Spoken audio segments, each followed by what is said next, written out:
रूस की चीन पर निर्भरता लगातार बढ़ती जा रही है और इस बीच रूस को भारत से भी जमकर मदद मिली है।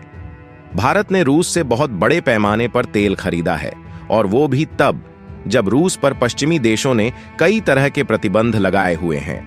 लेकिन इस बीच रूस ने भारत को एक बड़ी खुशखबरी दी है, जहां रूस चाइना को साइड में करते हुए भारत के साथ स्टेट ऑफ द आर्ट वाले एक नए हथियार को बनाने पर काम करेगा। इसके अलावा भारत रूस को एक ऐसी टेक्नोलॉजी एक्सपोर्ट कर रहा है जिस पर बैन लगा हुआ है।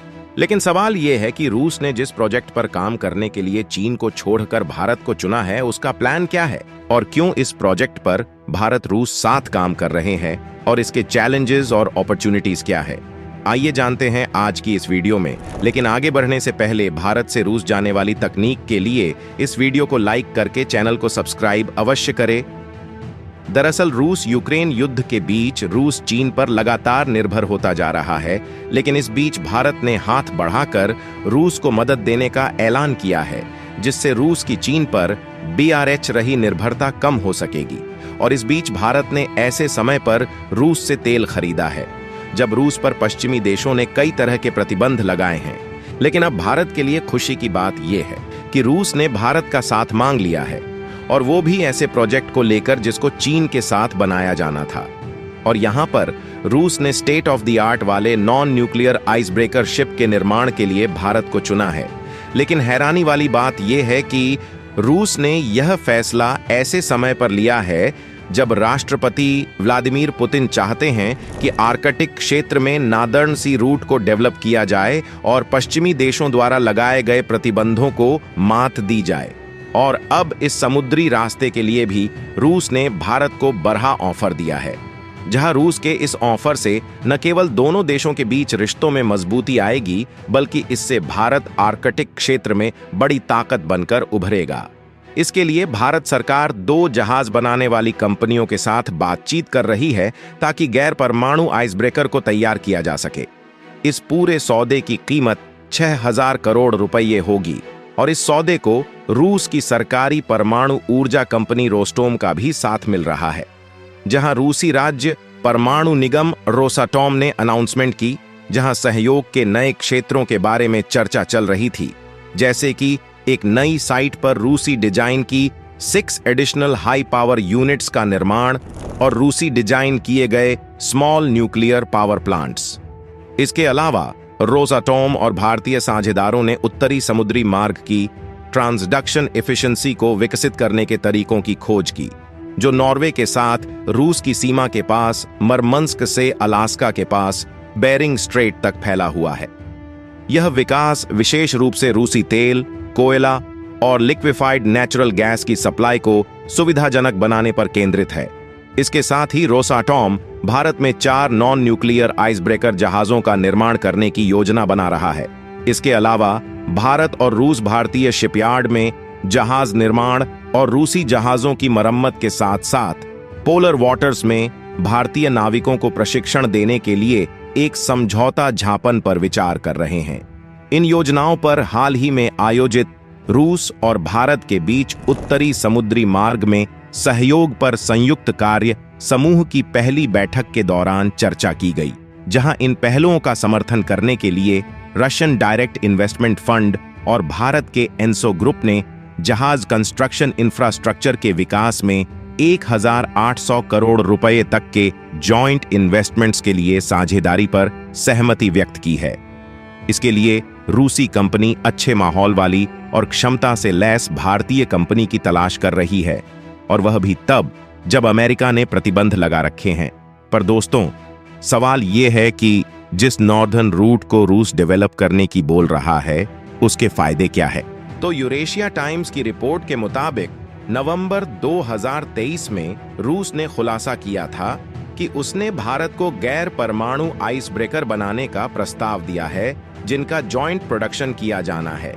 दरअसल रूस चाहता है कि जहाजों के जरिए होने वाले ग्लोबल ट्रेड के लिए नादर्न सी रूट को विकसित किया जाए, जो एक ऑल्टरनेट राउट होगा और इससे स्वेज नहर की तुलना में उत्तरी यूरोप और पूर्वी एशिया के देशों को ज्यादा जल्दी से सामान पहुंचाया जा सकेगा।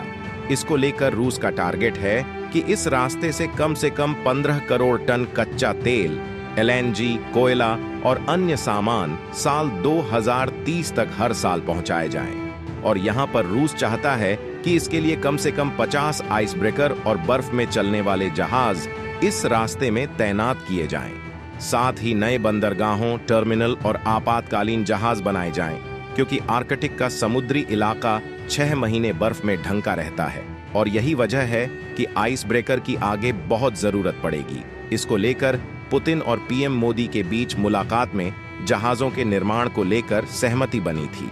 और देखा जाए तो असल में अमेरिकी प्रतिबंधों की वजह से यूरोपीय शिपयार्ड रूस के लिए जहाज नहीं बना पा रहे हैं। वहीं चीन, दक्षिण कोरिया और जापान के शिपयार्ड कम से कम ईयर 2028 तक के लिए बुक हैं। और यही वो सबसे बड़ी वजह है कि रूस को अब विकल्प के रूप में भारत की मदद लेनी पड़ रही है, जो उसका भरोसेमंद पार्टनर है। वहीं एक्सपर्ट्स का कहना है कि रूस भारत के साथ दोस्ती बढ़ाकर चीन को संतुलित करने की कोशिश कर रहा है। दरअसल यूक्रेन युद्ध के बाद रूस बुरी तरह से चीन पर निर्भर हो गया है और चीन चाहता है कि नादर्न सी रूट पर उसकी पकड़ बढ़े और इसलिए वह रूस के साथ दोस्ती बढ़ा रहा है और चीन इसे BRI का हिस्सा बता रहा है, जबकि यह पूरा इलाका तेल और गैस से भरा हुआ है, जिससे आने वाले समय में व्यापार बहुत ज्यादा बढ़ने की उम्मीद है। लेकिन दोस्तों, अब भारत रूस को वे टेक्नोलॉजी एक्सपोर्ट कर रहा है जिन पर बैन लगा हुआ है और ऐसी टेक्नोलॉजी की सप्लाई करने वाला भारत अब रूस का दूसरा सबसे बड़ा सप्लायर बन गया है। दरअसल रूस अपने हथियारों के इस्तेमाल करने और इन्हें बनाने में कई तरह की नई टेक्नोलॉजी इस्तेमाल करता है और युद्ध में इस्तेमाल होने वाली टेक्नोलॉजी से जुड़ी इन चीजों पर अमेरिका और सहयोगी देशों ने बैन लगा रखा है। ऐसे में रूस इन चीजों को तीसरे देशों से खरीद रहा है, जहां सर्किट और मशीन टूल्स जैसी प्रतिबंधित चीजों का भारतीय एक्सपोर्ट अप्रैल और मई में $6 करोड़ से ज्यादा हो गया। और अब रूस को ऐसी चीजों के एक्सपोर्ट में भारत से आगे सिर्फ चीन है। हाल के डेटा के मुताबिक रूस के सैन्य औद्योगिक परिसर में काफी संख्या में सेंसिटिव टेक्नोलॉजी से जुड़ी चीजें जा रही हैं, जिनमें करीब 5वां हिस्सा भारत के माध्यम से वहां पहुंचा है। ऐसे सामानों की शिपमेंट में भारत की भूमिका ने एक और चुनौती पेश की है, और ऐसा इसलिए क्योंकि अमेरिका और यूरोपीय संघ के नीति निर्माता प्रधानमंत्री नरेंद्र मोदी की सरकार के साथ साझेदारी को बढ़ावा देना चाहते हैं। वहीं दूसरी ओर पीएम मोदी पुतिन के साथ संबंध विकसित कर रहे हैं और इन चीजों की बिक्री को बैन करने के सहयोगी प्रयासों के बावजूद भारत रूसी तेल का टॉप बायर्स बनकर उभरा है। और अधिकारियों के मुताबिक इस बदलाव का एक मुख्य कारण यह है कि रूस ने इस तरह की तेल बिक्री से बहुत सारा रुपया जमा किया है। तो दोस्तों, जहां रूस ने चीन को साइड करते हुए भारत का साथ मांगा है, जो भारत के गर्व की बात है, क्योंकि इस तरह शिप बिल्डिंग से भारत को काफी कुछ सीखने को मिलने वाला है। वही भारत से जो तकनीक बैन के बावजूद रूस भेजी जा रही है, क्या उससे भारत को नुकसान उठाना पड़ सकता है? अपनी राय कमेंट बॉक्स में जरूर दें। और हमने आपके लिए इस वीडियो में काफी रिसर्च किया है, उसके लिए वीडियो को एक लाइक करके चैनल को सब्सक्राइब जरूर कर लीजिए। साथ ही बेल आइकन को ऑल पर सिलेक्ट करें। जय हिंद।